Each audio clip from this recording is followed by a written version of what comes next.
Here's the key on this. Don't major in minor things. If you take up major time to do minor things, I'm telling you, you'll be behind the curve constantly. Here's what we learn in sales training. What's major time and what's minor time? Here's minor time, thinking about prospects. Here's minor time, making lists of prospects. Here's minor time, keeping books on prospects. Here's minor time, going to see the prospect. Here's minor time, evaluating the prospect after you've been there. That's all minor time. Here's major time, in the presence of the prospect. That's major time. And if you took a look, if you're in sales and you took a look at a week, you'd say, my gosh, I'm spending 90% of my time on the minor stuff and so little time on the major stuff in the presence of. How many hours in the presence of in my day? How many hours in the presence of during my sales week?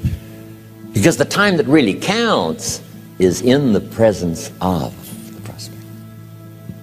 Majors and minors. Here's another key time management essential. Don't mistake movement for achievement. It's easy to get faked out by being busy. Guy comes home at night all exhausted, falls in the chair and says, oh, I've been going. Here's the big question. Doing what? It's not the going. Some people are going, and they're doing figure eights. I mean, their progress is small. So don't mistake movement for achievement. Here's another one in sales we learned. Don't mistake courtesy for consent.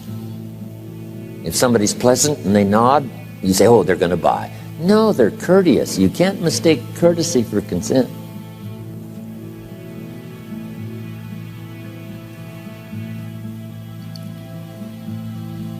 Now here's a big one, concentration. I had to learn this. All those years ago, I'm in the shower trying to compose a letter. Found it turns out to be a strange letter.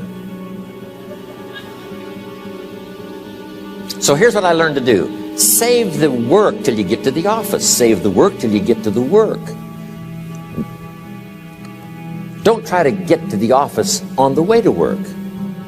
On the way to work, enjoy the way. In the shower, enjoy the shower. Then go to work when you get to work.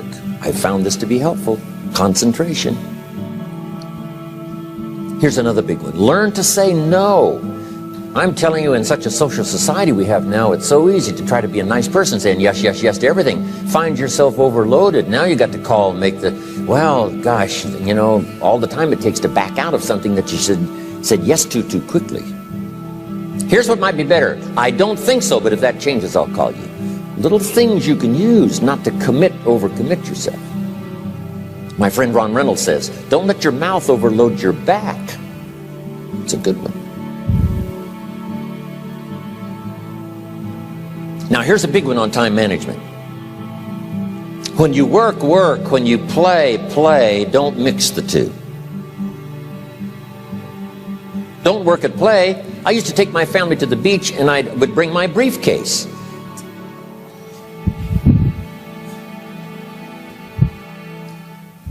I learned not to do that. Or at the beach, I'm saying I should be at the office. Now my family's upset because I'm at the beach and I'm thinking office. Now when I'm at the office, I'm thinking what? I got to get my family to the beach. So things are not going too well at the office because I'm thinking beach, and things are not going too well at the beach because I'm thinking office. Here's what I learned to do. At the beach, be at the beach. At the office, be at the office. When you work. When you play. Don't mix the two. Don't work at play. Now here's one of the most important ones. Don't play at work. Work is too serious. You don't want the reputation of being the office joker. It's not a good one.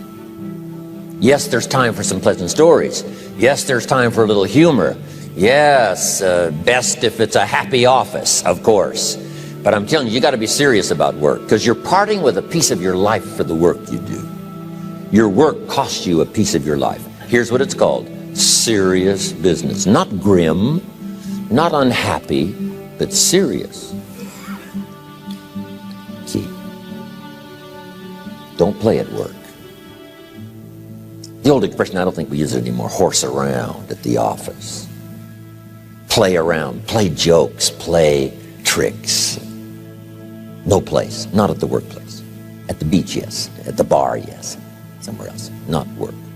You've got to treat work with all due conservative passion, because it's leading you to your future. Here's another key phrase: all work is good. You may not like your job, but if it's the stepping stones to get you to where you want to go, you got to appreciate your job. You don't have to have a passion for your job. Here's the ultimate passion: a passion for incredible success in every department of my life. That's the passion. But don't look down on some menial job you have to do to finally get you to where you want to go. No job is menial. No job is not, every job is noble. Training life for pay, making a contribution to society. Next, analyze how you are. And if you have some weaknesses, if you doesn't seem like you can change, here's the key: get it covered. I used to keep promising myself I'd keep the books, keep the books, keep the books. Finally, I gave that up.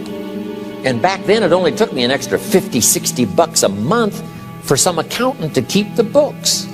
I said, no, I'm going to save the $50. You can't believe what I started losing in productivity because I tried to save the $50. So the key is, a lot of the time you can stay like you are, but just make sure you get it covered. Okay.